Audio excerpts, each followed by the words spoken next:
নবী আলাইহিস সালাতু ওয়াস সালামের হায়াতে জিন্দেগির ভিতরে 4টি আমল আল্লাহ নবী কখনো ছাড়েন নাই। কয়টা আমল? 4টা আমল। নবীজি বলেন আমার হায়াতের জিন্দেগিতে আমি এই 4 আমল কখনো ছাড়ি নাই। তার ভিতরে 1 নাম্বার ছিল সিয়ামা ইয়াউমি আশুরা।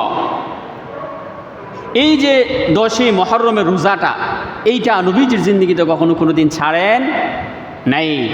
কথা কি বুঝতে পারছেন আপনারা?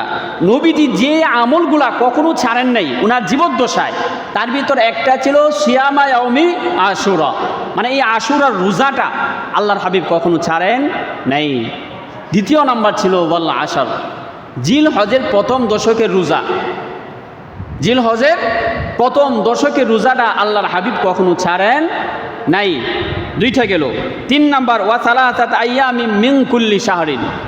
আল্লাহ নবী বলেন যে আমার হায়াতের জিন্দগির ভিতরে প্রত্যেক মাসের, আরবি মাসের 13, 14, 15, আমরা যেটাকে আয়ামে বীজের রোজা বলি, 13, 14, 15, এই 3 দিনের রোজা আল্লাহর হাবিব কখনো ছাড়েন নাই। 4th নাম্বার হইল ওয়া রাকাতাইনি ক্বাবলা সলাতিল গাদা। সবচেয়ে গুরুত্বপূর্ণ যে কাজটা, যে আমলটা, এটা হলো আল্লাহর হাবিব কখনো ফজরের ফরজের পূর্বের 2 রাকাত সুন্নাহ কখনো ছাড়েন নাই।